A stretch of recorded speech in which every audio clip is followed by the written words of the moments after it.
You could be the muse to my passion. We can make love like an act of God.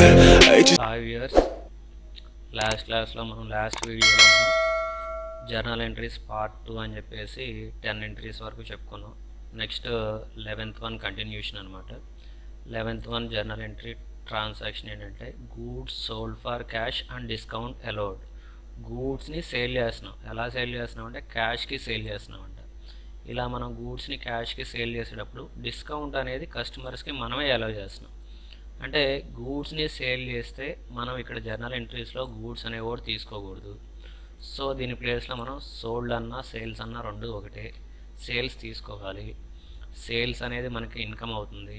Incomes అనేవి nominal అకౌంట్లో వస్తాయి. Nominal account ప్రకారం incomes ఎప్పుడు credit చేయాలి. ఎలా sale చేస్తున్నాం? క్యాష్కి సేల్ చేస్తున్నాం. క్యాష్ అనేది మన కంపెనీలోకి వస్తుంది. రియల్ అకౌంట్ ప్రకారం క్యాష్ అనేది కంపెనీలోకి వస్తే డెబిట్ చేయాలి. So cash account debit. Discount అనేది మనమే అలౌ చేస్తున్నాం కాబట్టి మనకు వచ్చే అమౌంట్ అనేది తగ్గిపోతుంది కాబట్టి ఈ డిస్కౌంట్ అలౌడ్ అనేది మనకి ఇండైరెక్ట్ ఎక్స్పెన్సెస్ అవుతుంది. ఇండైరెక్ట్ ఎక్స్పెన్సెస్ అనేవి మనకి నామినల్ అకౌంట్లో వస్తాయి. సో నామినల్ అకౌంట్ ప్రకారం ఎక్స్పెన్సెస్ ఎప్పుడు మనం డెబిట్ చేయాలి. అంటే ఈ ట్రాన్సాక్షన్లో మనం 2 అకౌంట్స్ని డెబిట్ చేసి ఒక అకౌంట్ని క్రెడిట్ చేయాలి. సో జర్నల్ ఎంట్రీ వచ్చేసి జర్నల్ ఎంట్రీ క్యాష్ అనేది మన కంపెనీలోకి వస్తుంది కాబట్టి cash account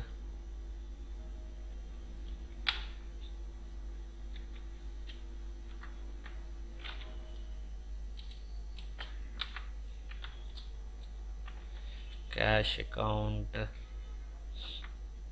debtor. So discount కూడా అలౌ చేస్తున్నాం కాబట్టి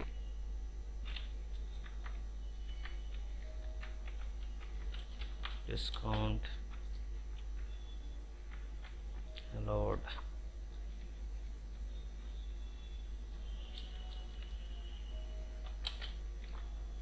అకౌంట్ డెటార్.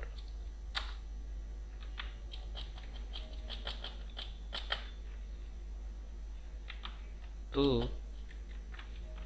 సేల్స్ అకౌంట్ రాస్తే సరిపోతుంది. సో ఈ ట్రాన్సాక్షన్కి జర్నల్ ఎంట్రీ అనేది ఇలా రాయాలి.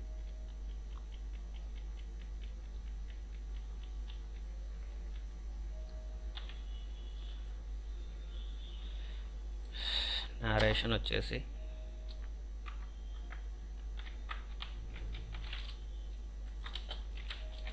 Being goods sold and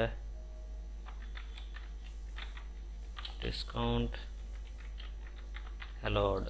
so ఈ ట్రాన్సాక్షన్కి జర్నల్ ఎంట్రీ ట్రాన్సాక్షన్కి నారేషన్ అనేది ఇలా రాస్తే మనకి సరిపోతుంది. సో ఇది మనకి 11th వన్ అనమాట. నెక్స్ట్ 12th వన్ వచ్చేసి goods taken by Madhav for personal use. మన కంపెనీలో ఉన్న గూడ్స్ని మాధవ్ అనే పర్సన్ తన పర్సనల్ యూజ్కి తీసుకుంటున్నాడు. మాధవ్ అనేవాడు మనకి క్యాపిటల్ ఇచ్చిన ఇన్వెస్టర్ అనమాట. సో ఫస్ట్ ఎంట్రీలో ఉంటుంది ఈ పార్టీ నేమ్ అనేది. సో ఇతను మనకి క్యాపిటల్ ఇంట్రడ్యూస్ చేశారు. సో ఏంటంటే ఇప్పుడు తనకి అమౌంట్ అవసరమయ్యి గూడ్స్ అవసరమయ్యి మన కంపెనీలో ఉన్న గూడ్స్ని తన పర్సనల్ యూజ్ తీసుకుంటున్నారనమాట. సో వీళ్ళు తీసుకుంటున్నారు కాబట్టి పర్సనల్ అకౌంట్ ప్రకారం రిసీవర్ అవుతాడు. రిసీవర్ని ఎప్పుడు మనం డెబిట్ చేయాలి. సో ఈ పార్టీ నేమ్ అనేది డెబిట్. ఇతను తన పర్సనల్ యూజ్కి తీసుకుంటుంది గూడ్స్ అనమాట. నార్మల్గా క్యాష్ తీసుకుంటే క్యాష్ క్రెడిట్ చేయాలి. చెక్ తీసుకుంటే బ్యాంక్ నేమ్ క్రెడిట్ చేయాలి. గూడ్స్ తీసుకుంటున్నాడు. గూడ్స్ అనే వర్డ్ మనం జర్నల్ ఎంట్రీస్లో యూజ్ చేయకూడదు. మరి ఏం తీసుకోవాలి సార్ అంటే ఈ గూడ్స్ అనేవి మనకి ఎలా వచ్చినాయో చెక్ చేసుకోవాలి. చెక్ చేస్తే 10th ట్రాన్సాక్షన్లో శ్రీను కంపెనీ వాళ్ళ నుండి గూడ్స్ని మనం పర్చేజ్ చేసాం. అలా పర్చేజ్ చేసి మన కంపెనీలో ఉన్న గూడ్స్ని పార్ట్నర్ అనేవాడు తన పర్సనల్ యూజ్కి తీసుకుంటున్నాడు. అలా తీసుకోవడం వల్ల మన కంపెనీలో మనం పర్చేజ్ చేసి మన కంపెనీలో ఉన్న గూడ్స్ వాల్యూ అనేది తగ్గిపోతుంది. అలా తగ్గిపోతుంది కాబట్టి ఈ గూడ్స్ అనే ప్లేస్లో పర్చేజెస్ అకౌంట్ని క్రెడిట్ చేయాలి. బాగా గుర్తుపెట్టుకోవాలి. పార్ట్నర్ అనేవాడు మన కంపెనీలో ఉన్న గూడ్స్ని తన పర్సనల్ యూజ్కి కనుక తీసుకుంటే గూడ్స్ ప్లేస్లో మనం పర్చేజెస్ అకౌంట్ని క్రెడిట్ చేయాలి. ఎందుకని సార్ అంటే మనం పర్చేజ్ చేసిన గూడ్స్ని తన పర్సనల్ యూస్కి తీసుకోవడం వల్ల మనం పర్చేజ్ చేసిన స్టాక్ వాల్యూ తగ్గిపోతుంది. సో అలా తగ్గిపోతుంది కాబట్టి ఇక్కడ పర్చేయర్స్ అకౌంట్ని క్రెడిట్ చేయాలి. ఇక్కడ ఈ ట్రాన్సాక్షన్కి జర్నల్ ఎంట్రీ వచ్చేసి Madhav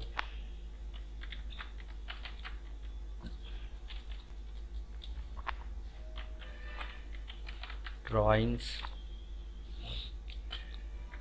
account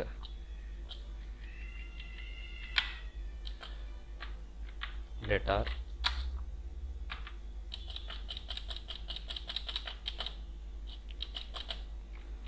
to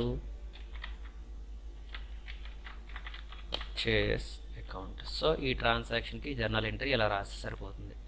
Madhav drawings account debtor to purchase account అని రాయాలి. సో ఇది ఈ ట్రాన్సాక్షన్కి జర్నల్ ఎంట్రీ. సో దీనికి నారేషన్ కూడా రాసేయచ్చు. నారేషన్ వచ్చేసి being goods taken by personal use. Being goods taken by personal use, ఇది ఈ ట్రాన్సాక్షన్కి జర్నల్ ఎంట్రీ అనమాట. నెక్స్ట్ థర్డ్ వన్ ఏంటంటే మనకి డిప్రిసియేషన్ చార్జ్డ్ ఆన్ ఫర్నిచర్. మన కంపెనీలో ఉన్న ఫర్నిచర్ అనే ఎసెట్ మీద డిప్రిసియేషన్ అనేది ఛార్జ్ చేస్తూ ఉంటాం. సో ఎవ్రీ ఇయర్ ఎండింగ్లో మన కంపెనీలో ఉన్న ఫిక్స్డ్ అసెట్స్ మీద మనం యూజ్ చేసిన విధానాన్ని బట్టి ఎవ్రీ ఫిక్స్డ్ అసెట్ మీద డిప్రిసియేషన్ అనేది ఛార్జ్ చేస్తాం అనమాట. అంటే ఉన్న అసెట్ వాల్యూని తగ్గిస్తున్నాం. సో అలా తగ్గించడం వల్ల ఆ అసెట్ అనేది నెక్స్ట్ ఇయర్కి తగ్గిపోతుంది వాల్యూ. అంటే మన కంపెనీ నుండి అసెట్ అనేది వెళ్ళిపోతున్నట్టే. సో రియల్ అకౌంట్ ప్రకారం అసెట్ అనేది మన కంపెనీ నుండి వెళ్ళిపోతే గోస్ అవుట్ అనమాట, క్రెడిట్ చేయాలి. సో ఫర్నిచర్ అకౌంట్ అనేది క్రెడిట్. దేనివల్ల వెళ్ళిపోతుంది సార్ అంటే డిప్రిసియేషన్ అనేది ఛార్జ్ చేస్తున్నాం కాబట్టి అసెట్ అనేది మన కంపెనీ నుండి వెళ్ళిపోతుంది. ఈ డిప్రిసియేషన్ అనేది మన కంపెనీకి లాస్ లేదా ఎక్స్పెన్సెస్ అవుతుంది. సో ఎక్స్పెన్సెస్ అయినా లాసెస్ అయినా మనకి నామినల్ అకౌంట్లో వస్తాయి. నామినల్ అకౌంట్ ప్రకారం ఎక్స్పెన్సెస్ని కానీ లాసెస్ని కానీ ఎప్పుడు డెబిట్ చేయాలి. సో డిప్రిసియేషన్ అకౌంట్ అనేది డెబిట్ అవుతుంది. అసెట్ ఏదైతే ఉందో ఆ అసెట్ అనేది మనకి క్రెడిట్ అవుతుంది అన్నమాట. సో ఈ ట్రాన్సాక్షన్ కూడా మనకి జర్నల్ ఎంట్రీ వచ్చేసినట్టే. సో జర్నల్ ఎంట్రీ వచ్చేసి డిప్రిసియేషన్ అకౌంట్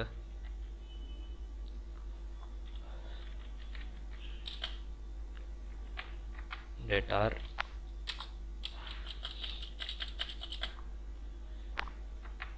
టు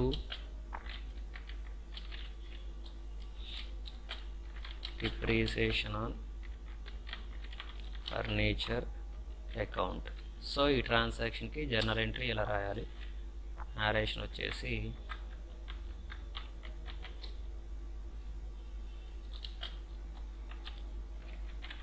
బీయింగ్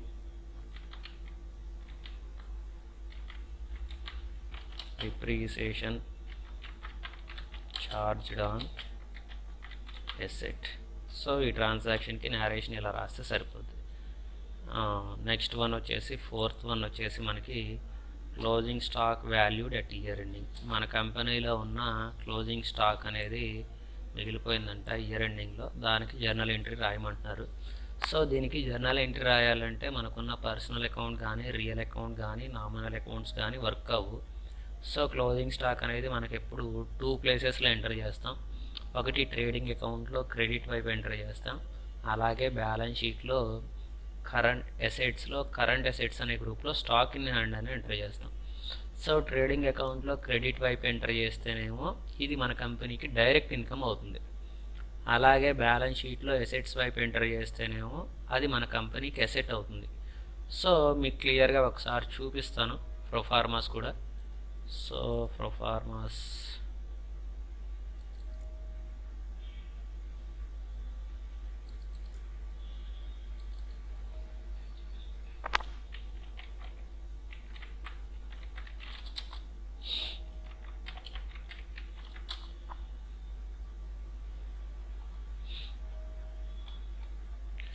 ఇదిగోండి trading account proforma.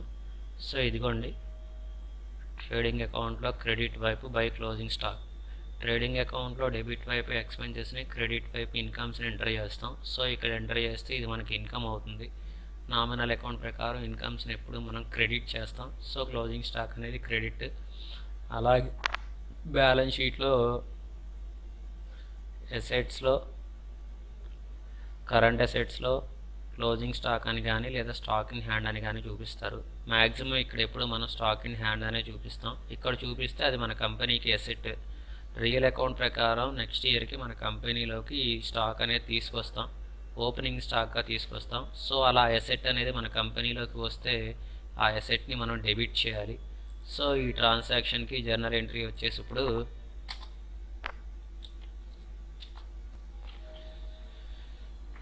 Journal entry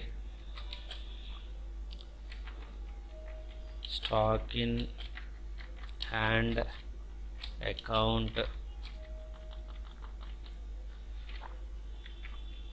letter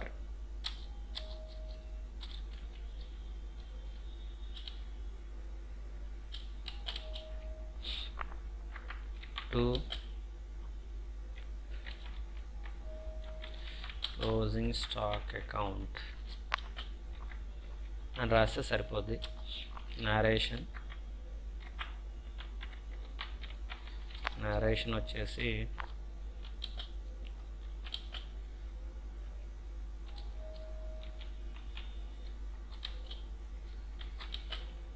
being closing stock value entered అని రాస్తే సరిపోద్ది. లాస్ట్ వన్ వచ్చేసి 15th one, net profit transfer to capital account అంటున్నాడు. మనకు వచ్చిన నెట్ ప్రాఫిట్ని క్యాపిటల్ అకౌంట్కి ట్రాన్స్ఫర్ చేయమంటున్నాడు. నెట్ ప్రాఫిట్ అనేది ప్రాఫిట్, క్యాపిటల్ అకౌంట్ కూడా లయబిలిటీ అవుతుంది. సో ఈ ప్రొఫార్మాకు కూడా పర్సనల్, రియల్, నామినల్ అకౌంట్స్ అనేవి వర్క్ అవ్వు. సో దీనికి కూడా ప్రొఫార్మాస్ వైజ్గానే జర్నల్ ఎంట్రీ అనేది రాస్తాము. సో నెట్ ప్రాఫిట్ అనేది మనకి ముందు ఏ ప్రొఫార్మాలో వస్తుందో చెక్ చేసుకోవాలి. చెక్ చేసుకుంటే క్లియర్గా కనిపిస్తుంది మనకి. నెట్ ప్రాఫిట్ అనేది మనకి పిఎన్ఎల్ అకౌంట్లో, ఇదిగోండి ప్రాఫిట్ అండ్ లాస్ అకౌంట్లో డెబిట్ వైపు ఇదిగో నెట్ ప్రాఫిట్ అని వస్తుంది. సో ఇక్కడ మనకి నెట్ ప్రాఫిట్ అనేది ట్రేడింగ్ పిఎన్ఎల్ అకౌంట్లో డెబిట్ వైపు వస్తుంది. సో అలా డెబిట్ వైపు వస్తుంది కాబట్టి నెట్ ప్రాఫిట్ అనే నేమ్ మనం జర్నల్ ఎంట్రీస్లో రాయలేము. ఈ నేమ్ అనేది మనం డెబిట్లో రాయాలి. ఎందుకని డెబిట్లో రాస్తాం సార్ అంటే మనకి క్యాపిటల్ అనేది లయబిలిటీ అవుతుంది. సో లయబిలిటీస్ ఎప్పుడు అకౌంటింగ్ రూల్ ప్రకారం క్రెడిట్లోనే ఉంటాయి. క్యాపిటల్ అనేది లయబిలిటీ అవుతుంది, లయబిలిటీస్ ఎప్పుడు మనకి క్రెడిట్లోనే ఉంటాయి, డెబిట్ అనేది జరగదు. సో ఈ క్యాపిటల్ అకౌంట్ని క్రెడిట్ చేసి మనకి నెట్ ప్రాఫిట్ అనేది ఏ ప్రొఫార్మాలో అయితే వచ్చిందో ఆ ప్రొఫార్మా నేమ్ని డెబిట్ చేస్తే మనకి వచ్చిన నెట్ ప్రాఫిట్ అమౌంట్ ఏదైతే ఉందో ఆ నెట్ ప్రాఫిట్ అమౌంట్ అనేది మన పిఎన్ఎల్ అకౌంట్ నుండి డైరెక్ట్గా క్యాపిటల్ అకౌంట్కి ట్రాన్స్ఫర్ అయిపోతుంది. సో ఇప్పుడు జర్నల్ ఎంట్రీ వచ్చేసి ఈ ట్రాన్సాక్షన్కి profit and loss account debtor to Madhav capital account అని రాస్తే సరిపోద్ది. పార్ట్నర్ అనేవాడు మాధవ్ మనకి ట్రాన్సాక్షన్లో ఈ అకౌంట్స్లో. సో అతని అకౌంట్ని క్రెడిట్ చేస్తే సరిపోద్ది. నరేషన్ వచ్చేసి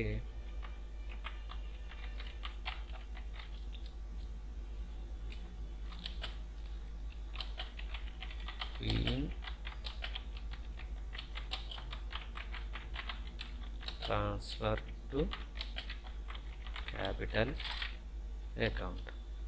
సో ఇది మనకి ఈ ట్రాన్సాక్షన్కి journal entry profit and loss account debtor to Madhav capital account being net profit transfer to capital account. So maximum ఏంటంటే మనకి ఇలాంటి ట్రాన్సాక్షన్స్ ఎక్కువగా వస్తాయి. సో ఇలాంటి ట్రాన్సాక్షన్స్ వచ్చినప్పుడు మాత్రం మనకున్న personal account, real account, nominal అకౌంట్కి బదులుగా ప్రొఫార్మాస్ వైజ్గానే జర్నల్ ఎంట్రీస్ రాయాలి. టోటల్గా ఇప్పుడు నెక్స్ట్ ఈ వీడియో పార్ట్ 3 అనమాట. సో ఈ పార్ట్ 3లో ఉన్న 5 ట్రాన్సాక్షన్స్ ఏవైతే ఉన్నాయో ఈ 5 ట్రాన్సాక్షన్ చాలా డిఫరెంట్ అనమాట. సో మాన్యువల్గా అన్ని అకౌంట్స్ మనకి సింపుల్గా రావాలని రూల్ ఏమి ఉండదు. సో ఇలా కూడా వస్తాయి. ఇలా వచ్చినా సరే మనం వాటికి జర్నల్ ఎంట్రీస్ అనేవి రాయాలి. ఇక్కడతో మనకి జర్నల్ ఎంట్రీస్ అనేవి ఈ వీడియోతో కంప్లీట్ అయిపోతాయి. నెక్స్ట్ వీడియో నుండి టాలీ స్టార్ట్ చేసేస్తాను. మా వీడియోస్ కనుక మీకు నచ్చినట్లయితే లైక్ చేయండి, షేర్ చేయండి, సబ్స్క్రైబ్ చేయడం మాత్రం మర్చిపోకండి. Thank you. You